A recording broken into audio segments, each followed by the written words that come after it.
Hola y bienvenidos a este podcast de Team Misiones, donde nos reunimos con amigos para hablar de la misión de Dios.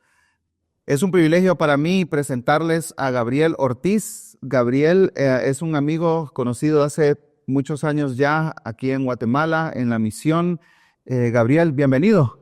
Gracias David, gracias por abrir este espacio y damos gracias a Dios porque el Señor nos permite servir juntos. Gracias. Sí, y pues como hacemos en cada episodio, nuestro invitado se presenta, nos dice quién es, de dónde viene, en qué sirve, ¿verdad? Así que, Gabriel, cuéntanos un poco de ti, de tu iglesia, tu familia, tu organización. Bueno, son varias cosas, ¿verdad? Pero mi nombre es Gabriel Ortiz, ya tengo 48 años, ya gracias a Dios ha sido bueno, nos ha dado 48 años de vida. Y Dios estaba haciendo memoria, son 19 años que nos permite, junto con mi esposa, estar casados. Yo diría que después de la bendición de conocer a Cristo, el mayor regalo que tengo es mi familia. Estoy casado con Brenda Castro, ya 19 años juntos, y el Señor nos ha permitido pues tener 2 hijos, Marcos de 18 y Lisa de 14. Así que estamos en esas edades difíciles de la juventud y adolescencia, pero gracias a Dios porque pues Dios nos ha permitido formar un hogar. Sirvo en la iglesia Centro Bíblico El Camino. Estoy sirviendo como un anciano pastor de la iglesia. Somos un grupo ahorita de 5 y ha sido un privilegio grande, un privilegio enorme en el cual Dios nos ha permitido acercarnos a la iglesia y servir en el contexto acá local. También junto con mi esposa desde hace muchos años. De hecho, estaba haciendo memoria desde que el Señor nos mostró que íbamos a formar un hogar. Servíamos en distintas iglesias. Y nosotros venimos de un contexto bautista y Brenda servía en el área de misiones y yo servía en el área de jóvenes. Y cada uno tenía un liderazgo que el Señor había logrado pues servir en esas 2 áreas. Y desde antes de casarnos pusimos en las manos de Dios, dijimos, Señor, ahora nos vas a unir y queremos servirte en el lugar donde tú tienes para nosotros. Me da risa a mí recordar que yo le dije a mi esposa, mira, yo solo te digo algo, le digo. Yo no me voy a ir a servir contigo solo por ti, le digo. Y mi esposa Brenda me dijo, yo tampoco me voy a ir. Si Dios no confirma, ninguno de los 2 iba a moverse. Y es así como el Señor, antes de casarnos, estando yo en mi casa, estando leyendo su palabra, leo Jeremías y cuando empiezo a leer el capítulo 1, no llegué ni a los primeros 10 versículos y el Señor ya me había mostrado que era yo quien tenía que dejar el área con jóvenes y que el Señor nos estaba llamando a servir en las misiones. Era no fue una voz audible, pero sinceramente sentí como Dios estaba descargándome en mí y decía, aquí está la respuesta que estás buscando. Y ahí esa parte de Jeremías es clara porque dice, irás donde yo te envíe y dirás lo que yo te diga que digas. Y empieza a decir que va a ser Él el que hará las cosas. Es ahí como, estando nosotros todavía de novios, yo le dije a mi líder de jóvenes, bueno, yo tengo que irme. Esta no es el área donde vamos a servir. Y él me decía, todavía me recuerdo sus palabras y me dijo, ¿cómo te vas a ir? Si mira todo lo que Dios ha permitido. Y yo dije, sí, le dije, pero es el Señor el que nos está llamando. Entonces, junto con mi esposa, estamos sirviendo en el área de misiones. Mi esposa sirve en una agencia misionera, es Avant Español, y es la encargada de movilización. Y yo estoy sirviendo en FAM Guatemala como director ejecutivo, también en misiones, trabajando desde Guatemala en un contexto latino, deseando y anhelando ver más latinos sirviendo en el campo misionero. Excelente, gracias por compartirnos un poco de esa historia más personal, ¿verdad? Cómo el Señor les llamó y a lo largo de los años les ha ido capacitando para servir más ampliamente en la movilización misionera. Cuéntanos un poquito de FAM, ¿verdad? La Fraternidad de Apoyo Misionero de Guatemala. ¿Cuántos años tiene? ¿Cuál es el énfasis de servicio? Bueno, también estar en FAM Guatemala es un camino que Dios ha tenido que ha recorrido con nosotros o nosotros con Él. A pesar de que el Señor nos llamó a servir, pues lo hacíamos de manera independiente y el Señor nos ha llevado a organizaciones como FAM Guatemala, en la cual ahora estoy sirviendo como director ejecutivo. Tengo que decirte, David, cosas que no sabes específicamente, pero en el curso Perspectivas, el primer curso Perspectivas que se dio en Guatemala, en el cual lideraste, eh, yo había puesto miles de excusas para no estar sirviendo a tiempo completo. Y 2 meses antes de ese curso, el Señor me quitó la última que tenía. Porque le decía, Señor, tú sabes que no tengo tiempo. Entonces, me dieron las gracias en la empresa donde estaba bastante bien. Y yo le dije a mi esposa, bueno, ahora sí tengo tiempo, entonces vamos a tomar el curso juntos. Y incluso le dije, no voy a agarrar, buscar trabajo, porque pues ahí está la excusa que tenía, ya no la tengo. Entonces tomamos el curso juntos, que fue la primera promoción de Perspectivas. Y al escuchar lo que nosotros, pues algunas cosas que ya sabíamos, pero entender la palabra de diferente forma, el Señor trajo convicción a nuestro corazón. A tal punto que dijimos, Señor, donde tú quieras. Y ese donde tú quieras es a veces con temor y uno no sabe dónde. Posteriormente nos invitaron a servir en la iglesia, a mí como anciano pastor, eh, y pues acepté porque le dije, Señor, donde tú quieras, y después a FAM, y también acepté. FAM es una agencia misionera local que lleva 22 años de servir desde Guatemala, que nace de una consulta que se dio en CETECA, en la cual líderes de movimiento cristiano en Guatemala y de Centroamérica, pero más que todo liderazgo de iglesias centroamericanas, vieron la necesidad de tener una plataforma que ayudara a las iglesias para el envío de misioneros latinos. Y en base a esa necesidad y a esa consulta en la cual se fue evidente la necesidad de tener una agencia que trabajara junto con la iglesia, es como nació FAM Guatemala. Y ahora, pues, 22 años después, aquel que no quería está ahí. Entonces es Dios llamando, ¿verdad? Sí, sin duda. Y yo creo, Gabriel, que es un excelente punto de partida para la conversación, tu trasfondo y tu historia, ¿verdad? Porque has estado sirviendo por años en la iglesia, en Centro Bíblico El Camino, y es una iglesia que ha enviado varios misioneros y que apoya varios misioneros que están en el campo, especialmente en pueblos donde hay poco acceso al evangelio, donde la iglesia es menos visible, ¿verdad? Y también trabajas en una agencia de envío, ¿verdad? Lideras una entidad, una organización que, como bien lo dijiste, acompaña a la iglesia local para participar en la misión global, en la misión transcultural, ¿verdad? Entonces, hablando de eso y pensando en la iglesia en América Latina en general, para ti, ¿qué importancia tiene el contexto cultural latinoamericano, nuestro entorno, en la preparación y el envío de misioneros transculturales? Bueno, yo creo que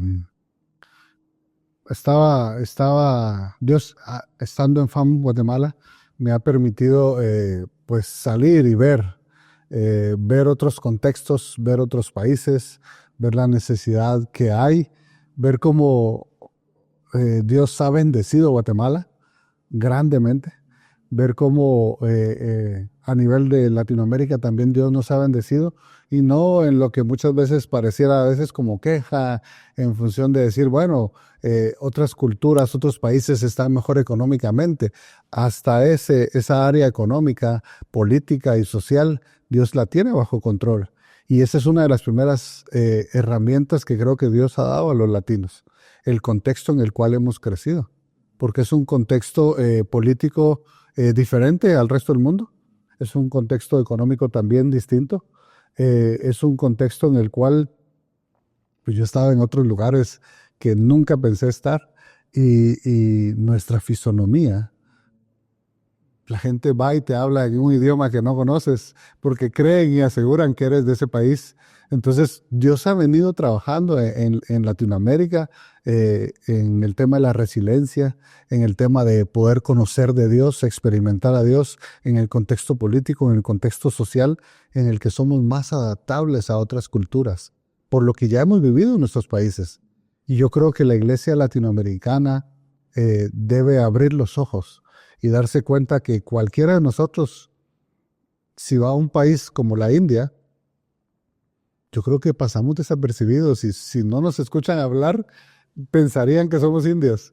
Si vamos a un contexto musulmán en un país árabe, podemos pasar perfectamente y ni se darían cuenta que somos latinoamericanos. Y si vamos, yo sé que tú estuviste en Filipinas porque yo fui a Filipinas también y habías estado unos años antes. Y tengo una anécdota ahí en función de esto del contexto latinoamericano. Entramos el último día a un restaurante, yo iba con el misionero que sirve ahí desde ya 8 años de estar ahí, y me llega la mesera filipina y me llega a hablar a mí en tagalo. Y yo me le quedaba viendo y yo no sabía qué me estaba diciendo y se empieza a matar de la risa el misionero norteamericano y le contesta en tagalo y se empiezan a reír ellos dos. Y ella le decía, yo estaba seguro que él era filipino y usted era el extranjero. Y es porque así somos. O sea, físicamente nosotros podemos estar y parecer de cualquier otro país. Y eso Dios lo ha hecho. El contexto político también Dios lo ha hecho. El contexto económico y social Dios lo ha permitido. Y esas son características que no dependen de nosotros.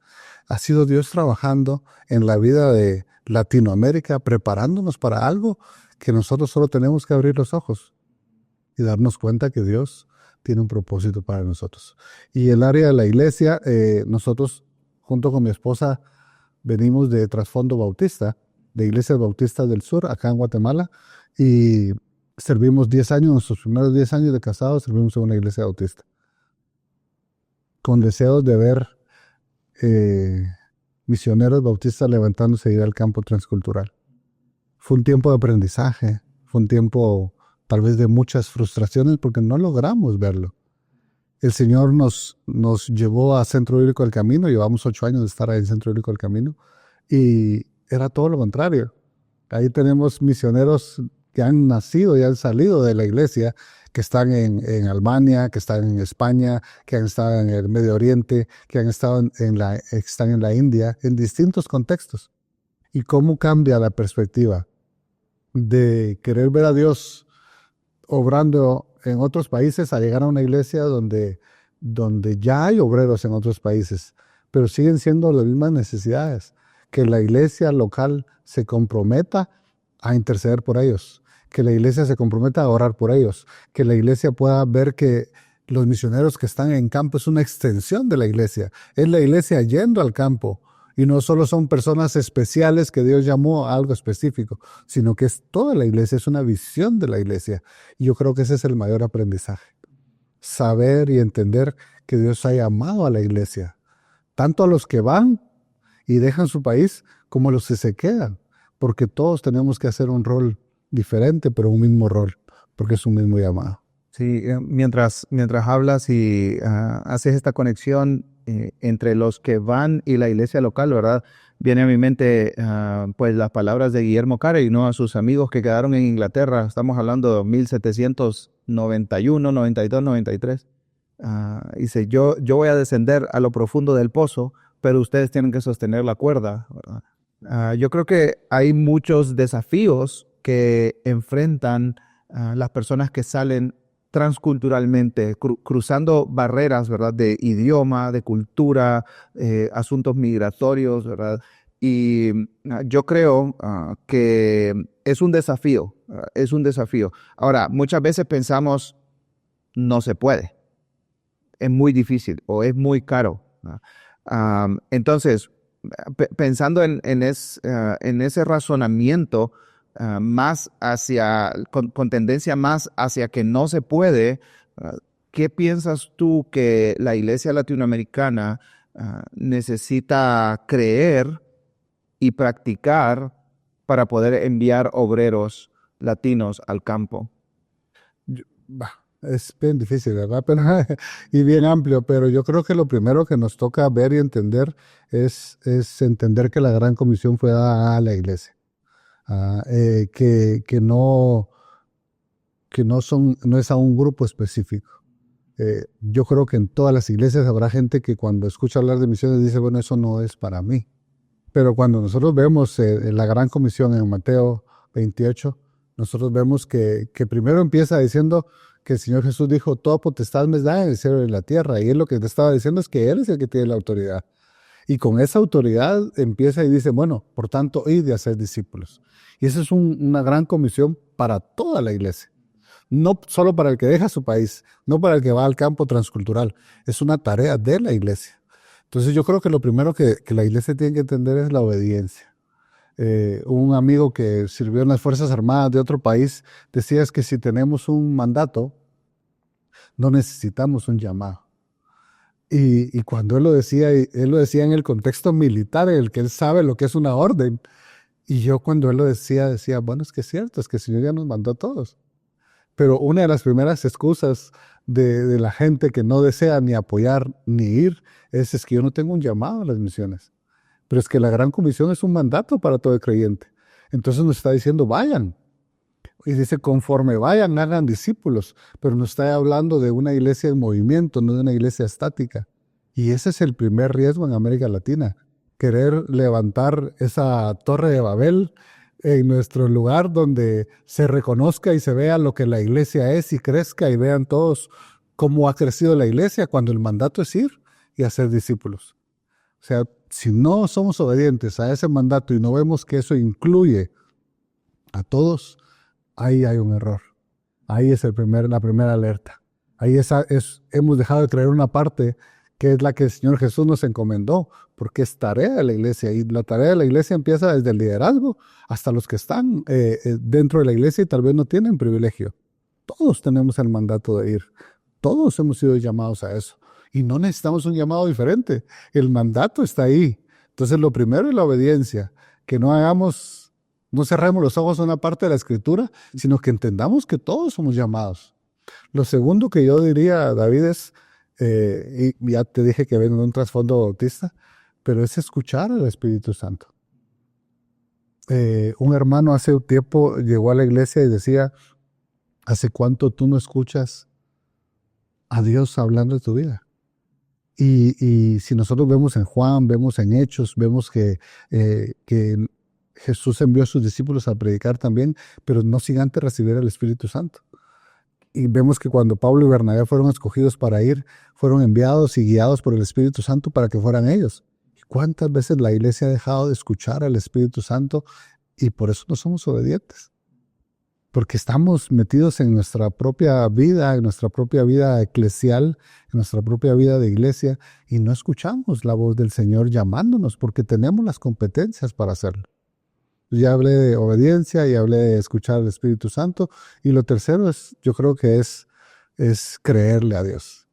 ¿Cuántas veces hemos leído en la Biblia acerca del pueblo de Israel cuando estaba frente al Mar Rojo y llega Moisés y le dice al Señor, ¿qué hago? Y le dice, camina, eso es lo que tienes que hacer. Lo otro lo voy a hacer yo.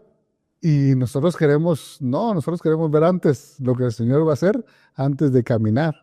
Y yo creo que eso es lo tercero. La iglesia latinoamericana debe enfocarse no en ellos, no en nosotros, no en lo que podemos o no podemos. El pueblo de Israel no podía pasar el Mar Rojo. Pero si nos enfocamos en Dios, ahí va a haber una diferencia. Entonces hay que caminar, ese es el llamado. Muy buenos puntos, Gabriel, muy buenos puntos. Y yo creo que enfoca también en que se puede hacer, ¿verdad? Porque Dios nos ha mandado a hacerlo. No tendría sentido que Dios nos mande a hacer algo que no se puede hacer. Pero identificamos, ¿verdad?, que nuestras iglesias en América Latina pueden participar en la misión global de Dios. Y estamos hablando aquí de una misión tanto local como global, ¿verdad? Lo culturalmente conocido como lo culturalmente desconocido. Ahora, para ir a lo culturalmente desconocido, ¿cuál es la preparación que necesitamos tomar en cuenta para participar de la misión de Dios globalmente? Bueno, yo creo que hay distintos tipos de preparaciones. Lo primero es que tú estés convencido que el Señor te está pidiendo específicamente eso. Y eso es la persona que va y el liderazgo de la iglesia. Yo creo que uno de los errores que a veces hemos cometido con aras de cumplir la voluntad de Dios es esos llaneros, el envío de llaneros solitarios, ¿verdad? El llamado es a la iglesia y ahí tiene que haber una iglesia que envíe, porque va a ser una iglesia que sostiene, y no estoy hablando solo económicamente, sino una iglesia que sostiene en oración. Ayer estuve con un equipo de FAM Guatemala que regresó de Filipinas, que también tengo que agradecerte, y les decía yo, miren, ustedes no vean a Dios en este viaje de 2 meses y medio, sino vean que Dios ha venido trabajando en sus vidas. Y yo sé que el Señor te llegó ahí, estando en FAM, y esto que el Señor permitió ahora es la continuidad de Dios trabajando. Y estas personas estuvieron 2 meses y medio en Filipinas.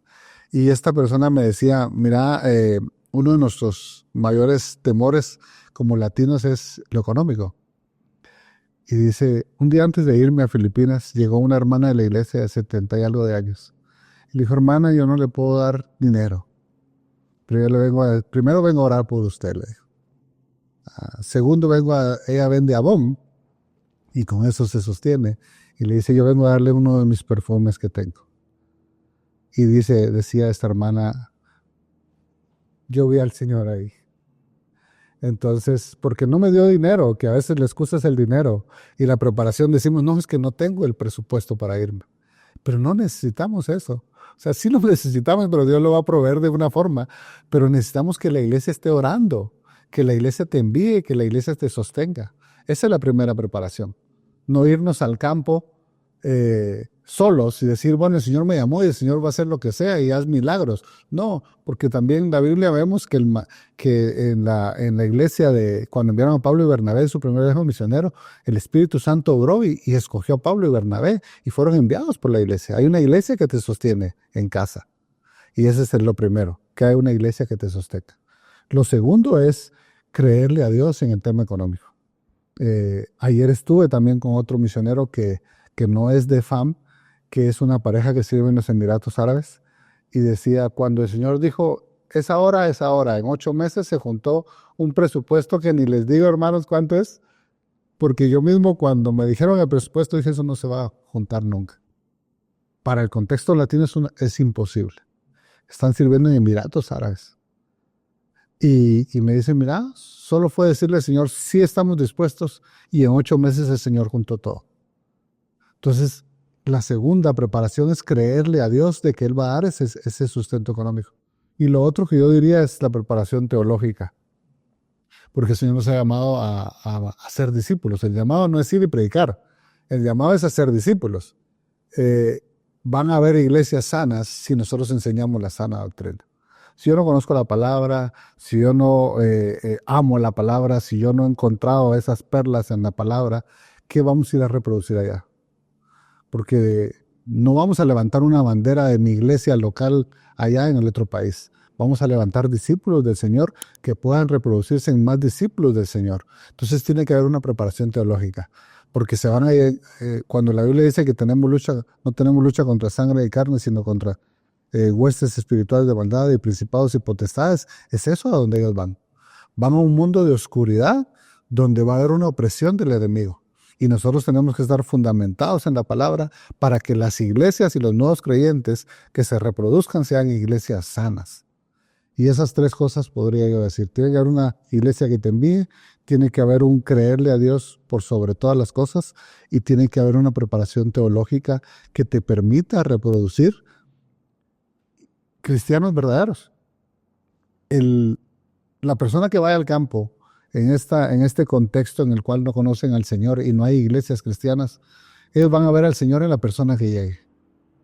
Él va a modelar a Cristo, pero para eso tienen que conocer la palabra.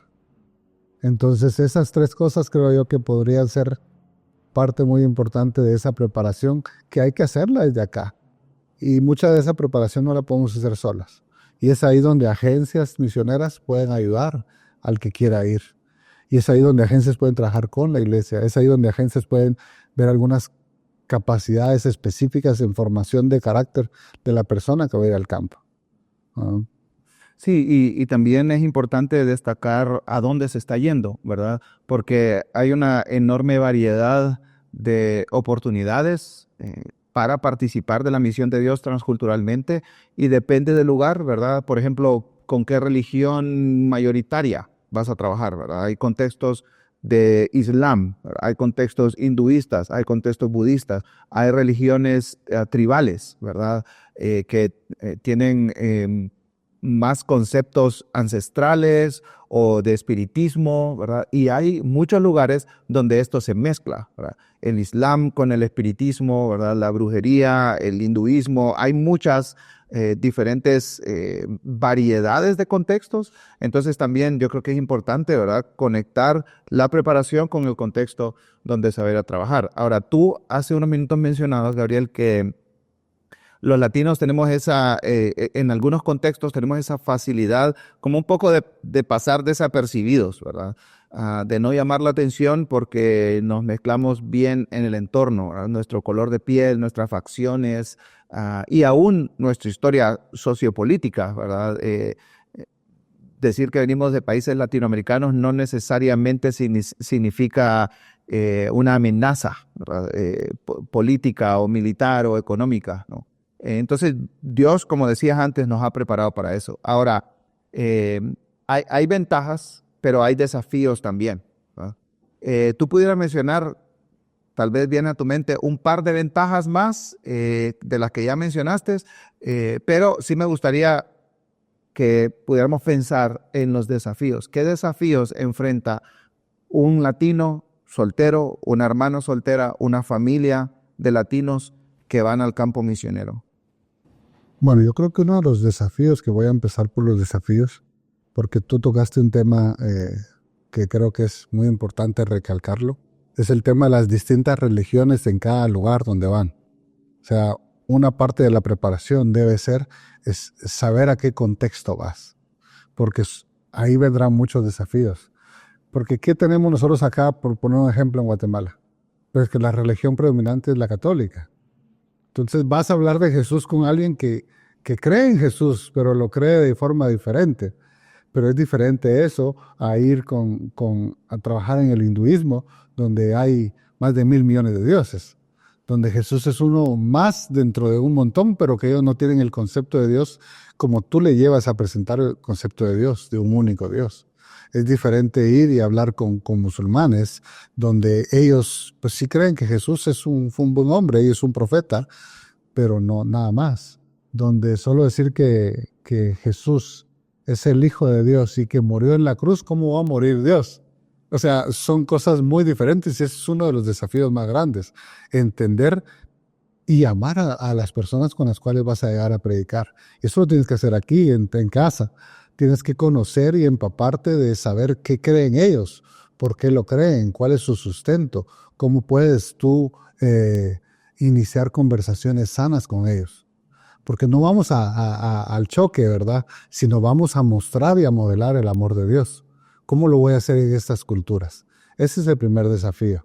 El poder, al tener identificado dónde vamos, poder tener herramientas desde acá, que yo pueda llevar como que una capacitación para poderme iniciar relaciones con estas personas. Porque aquí conocemos un contexto totalmente diferente.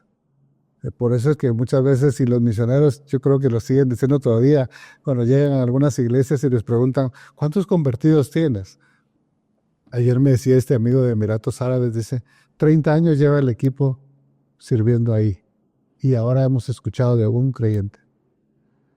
Y yo decía, 30 años, y eso nosotros diríamos aquí en el contexto de Guatemala, ya deberías tener 5 iglesias, ¿verdad? Una pérdida de tiempo, de De recursos. recursos, ¿qué estás haciendo ahí? Pero es que es un contexto distinto. Entonces, uno de los mayores desafíos es entender ese contexto. Y es saber que la única, tal vez, oportunidad que tengan estas personas de escuchar de Dios es esa persona que va a ir. Entonces, esa persona tiene que tener el conocimiento de saber qué creen ellos que están atados espiritualmente para poder abrazarlos de la manera correcta. Ese es un desafío. Otro desafío que yo veo es que pensemos en largo plazo, por lo mismo. Aquí queremos ver resultados rápidos, ¿verdad? Queremos ver que si se invirtió este dinero, está este resultado. Y la iglesia tiene que entender que no es así. Ya es una bendición que te hablen porque eres extranjero, que te hagan parte de su comunidad. Ya no digamos que te lleguen a invitar a su casa en distintos contextos, pero eso tarda tiempo. Ese no es como sembrar ahorita la semilla y esperar que en menos de un mes ya salga, empiece a salir y brotar la planta, sino será algo que llevará tiempo. Y ese es un desafío que la iglesia tiene que entender y que el misionero tiene que saber, que vendrá tiempo donde tendrán que seguir doblando las rodillas y pedirle al Señor, Señor, sigue haciendo tú la obra, donde el enemigo llegará a su corazón y le dirá, mira, estás aquí pero no sirve para nada. O sea, estás perdiendo tu tiempo, estás exponiendo a tu familia, donde el cristiano te dirá, ¿por qué llevas a tus hijos a un lugar tan hostil como ese, si aquí estás bien? Y donde los mismos cristianos empezaremos a dudar de lo que está haciendo el misionero. Y es ahí donde tenés que estar fuerte en el Señor y saber que el Señor te llamó a largo plazo. Yo diría que esos dos desafíos, pues la gente que está en campo sabe que es así, pero a veces la iglesia no lo entiende así. Y si la iglesia es la que sostiene, la iglesia lo tiene que entender, porque no podemos pedir algo de acuerdo a nuestro contexto, nuestra realidad, porque ellos viven en realidades distintas. Y la otra me habías dicho... Ventajas, ¿verdad? Como sí, desafíos en contraste con las ventajas. Ahora, y puedes mencionar alguna que otra que venga a tu mente, pero estoy pensando en que no tenemos que confundir esta idea de que nos podemos mezclar fácilmente lo que contabas, ¿no? Lo que te pasó en Filipinas o lo que le pasa a algunos latinos en Turquía, ¿verdad? En un países de Medio Oriente, norte de África, ¿no? Que de repente dices, o en países del sureste asiático, ¿verdad? Es como, lucen igual. Ahora, no somos iguales, ¿verdad? Entonces yo creo que sí hay que hacer una distinción, ¿verdad? Porque hay algunas ventajas, hay algunas facilidades, pero los desafíos son gigantescos, ¿verdad? Porque, y no es para desanimar, es para ser más realista, ¿no? Porque hay cosas que nos van a resultar muy difíciles y que nos puede jugar un poquito en contra el hecho de que nosotros creemos que, pues, lucimos como ellos, entonces somos como ellos. Pero realmente hay una cosmovisión atrás que es lo real para ellos, ¿verdad? No es lo real para nosotros. Entonces sí hay ventajas, pero también hay unos desafíos significativos que tenemos que considerar al participar en la misión transcultural. Sí, la ventaja que hablaba de nuestro contexto físico y cómo nos vemos con ellos es que para la primera impresión ayuda. Nos podemos mezclar bien. De hecho, no tenemos un cierre de fronteras como tienen los norteamericanos o los anglos en algunos lugares. A nosotros pues, no tienen nada contra nosotros porque nuestro país no les ha hecho nada y encima físicamente somos muy parecidos. Pero esa es la primera impresión. Pero después vienen los desafíos. La primera impresión es solo para que nos den una apertura y no nos vean de primera mano como un rechazo. Pero los desafíos yo diría que son espirituales y son muy fuertes. Porque nosotros, yo lo voy a decir así, no estamos preparados y no nos capacitamos para ir a trabajar esas culturas específicamente, porque no conocemos ese contexto. Es algo totalmente nuevo para nosotros. Nosotros no sabemos qué pasa en un Ramadán. ¿Qué hace el cristiano en un Ramadán? El mes del ayuno. Sí, vale. Si estás ahí, ¿cuál es tu rol? Ayer escuchaba a este amigo de Emiratos Árabes y yo le decía, mira, y la opresión en el Ramadán, y él me decía, mira, es una opresión fuerte. Mis hijos, después de llevar casi un año estando en una academia de fútbol donde nos ha servido para integrarnos, esos meses, ellos lloraban como el primer día que tenían que ir porque ellos no querían ir. Ya llevaban un año de estar ahí. Y es porque hay una opresión espiritual fuerte. Y decía, como que regresamos, pero es porque se están moviendo huestes espirituales y la oscuridad está reinando en el país. Y eso no estamos preparados nosotros a hacerlo.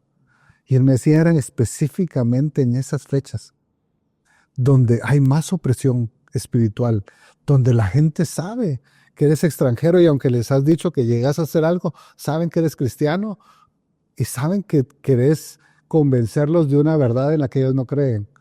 Y eso hay que prepararse.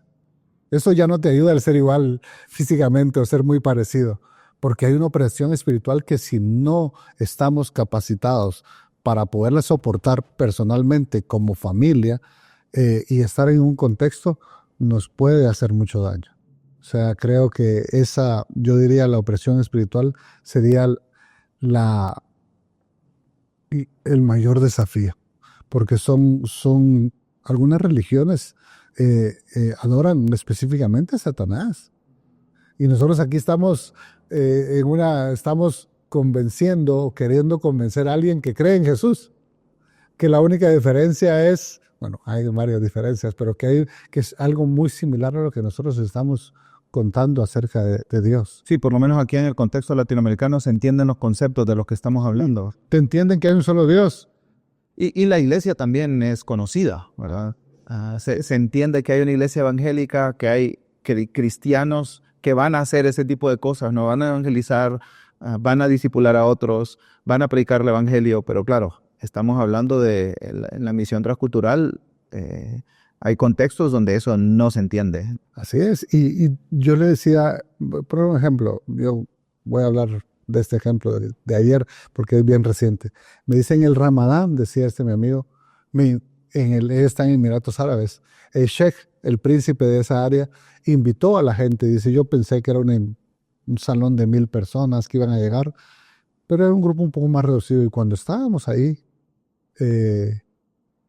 yo miraba que el sheikh se nos quedaba viendo. Dice. Entonces él decía, no estaba si ponerme nervioso, ponerme feliz. De repente el sheikh me señala y me dice que venga. Y me sienta a la par de él. Y entonces él dice, empezamos a una conversación. Y él sabía de alguna manera de dónde venía y qué hacía ahí. Y dice, ¿quién nos prepara para eso? Para una conversación con gente importante y con gente normal. ¿Cómo nos preparamos para eso? Yo hubiera pensado, es el Ramadán, yo no voy a una celebración con ellos. Pero ¿cómo voy a compartir y mostrar a Dios? ¿Qué preparación debemos tener? Y aquí yo sé que estoy tocando una fibra sensible, pero ¿cómo vamos a compartir de Dios en un contexto donde no conocen a Dios? ¿Voy a ir y me voy a quedar encerrado en el momento en que podría estar compartiendo de Dios? ¿Qué decisión tomo? Si me invitan, ¿qué hago? Entonces creo que no tenemos esa preparación porque nuestro contexto no nos expone a eso. Tenemos que saber a qué Dios nos ha llamado y poder estar preparados para cuando surja la oportunidad, nosotros ser luz. Y digo nosotros el misionero que está en campo, ¿verdad? Yo diría que ese es otro desafío. Sí, y para cerrar, Gabriel, ¿qué consejo le darías a alguien que quiere participar, que ha visto al Señor obrar en su vida y dice, yo creo que el Señor tiene planes para mí, que yo salga transculturalmente? ¿Qué consejo le darías? ¿Qué palabras darías para él o ella? Bueno, son muchas cosas, pero yo que ahora tengo un pensamiento distinto después de servir en FAM que como lo tenía antes. He visto mucha gente, que llega y dice, yo quiero ir al campo. Y el concepto nuestro es, yo voy a ir a servir. Y ahora, después de 3 años de estar en FAM, yo cada vez que llega alguien y me dice, yo quiero ir al campo, en mi mente hay una vocecita ahí que dice, él no sabe lo que está diciendo, porque lo primero que Dios va a hacer es trabajar en su vida para que él modele a Cristo en el campo. Entonces, el primer consejo es saber que si quieres ir al campo y Dios te está llamando al campo transcultural, tienes que saber que Dios va a trabajar en tu vida. Dios va a hacer en ti un cambio que es necesario para que cuando vayas al campo, tú modeles a Jesús. Y nosotros pensamos, yo voy a ir a dar, yo voy a ir a servir, yo voy a ir a hacer esto. Pero lo primero que Dios va a hacer es trabajar en tu vida y tienes que estar listo para eso, porque eso tiene un costo. Porque va a trabajar distintas áreas en tu vida. distintas áreas. No puedo decir cuáles, porque con cada uno Dios trabaja de forma individual y personal, pero tienes que estar seguro que si vas a ir al campo y quieres ir al campo, lo primero que Dios va a hacer es trabajar en tu vida. El segundo consejo es decir, tienes que ir de la mano de una iglesia, porque el envío es, Dios ha llamado a la iglesia, es una tarea de la iglesia, de cada creyente, sí, pero un creyente es miembro de una iglesia y tiene que tener respaldo de su iglesia. ¿Por qué? ¿Quién va a cuidar espiritualmente del que está en el campo? ¿Quién va a orar por el que está en el campo? No puedes hacerlo solo. Ya esa idea de yo voy a ir y lo voy a hacer solo, no, porque es que en la Biblia encontramos en mucha parte de la palabra y lo vemos en Juan 17, cuando dice que seamos uno, que trabajemos en unidad, como el Padre es uno con Jesús, que ellos sean uno, para que el mundo crea que tú me enviaste, dice. Yo creo que muchas veces en ese deseo de servir al Señor y en ese deseo de ser obediente, casi que nos empezamos a quitar lo que nos estorba y decimos, yo me voy porque el Señor me está llamando, pero tenés que ser enviado por una iglesia. He visto muchos casos, cuando la persona tiene una situación en campo, ¿quién está orando, intercediendo y cuidando pastoralmente a esa persona? ¿Con quién esa persona puede llegar y decir, tengo estas luchas? ¿O por quién puede decir ellos, ora por mí porque estoy pasando esta opresión? Si fue enviado solo, ¿quién va a estar por él?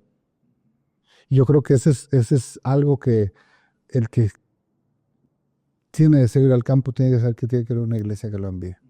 Porque va a ser vital en su vida. Y si es vital en su vida y él está reflejando a Jesús allá, va a ser vital en el campo también. ¿Quién es tu grupo de oración? ¿Quién está intercediendo? ¿Quién te está sosteniendo? ¿Quién está pendiente de ti? No podemos hacerlo solo, porque no es así como el Señor lo mandó. Entonces yo creo que esas dos cosas. Primero, que Dios va a trabajar en tu vida. No solo es de ahí que hoy yo voy a ir a dar, que es el pensamiento. Y lo segundo es que tienes que ser enviado por una iglesia. Y la iglesia, yo diría, la iglesia tiene aquí en Guatemala y en Latinoamérica muchas cosas que hacer y está haciendo muchas cosas. Si la iglesia se puede acompañar de una agencia que le ayude a buscar plataformas, que le dé herramientas para servir en campo, creo que va a ser mejor también. Porque a veces la iglesia no lo conoce. Pensemos en una iglesia del interior, pensemos en una iglesia no de las capitales de Latinoamérica. ¿A dónde va a ir el misionero? ¿Quién lo va a recibir en campo? ¿Cuál va a ser su plataforma de estar ahí? ¿Dónde va a crecer él en campo? Todo eso la iglesia no va a tener las respuestas, pero una agencia sí las puede conocer y puede ayudar. Y ese es el deseo, ayudar a la iglesia local. Claro, por supuesto. Y pues agradecemos mucho, Gabriel, el tiempo que te has tomado para estar con nosotros y compartir todos estos pensamientos. Hay muchas cosas, ¿verdad? Ahí en el escenario para seguir masticando, pensando, reflexionando. Pero agradecemos también tu trabajo en la Fraternidad de Apoyo Misionero de Guatemala, también en Centro Bíblico El Camino.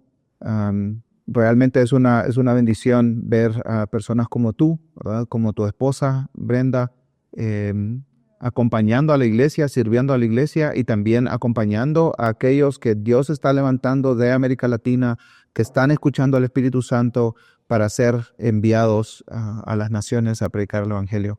Así que muchísimas gracias por estar con nosotros y que el Señor te siga usando para su gloria. No, gracias a ti, David. Gracias a ti y gracias por este espacio. Y bueno, muchas gracias por estar con nosotros acá en este podcast y nos vemos en próximos episodios. Que el Señor les bendiga.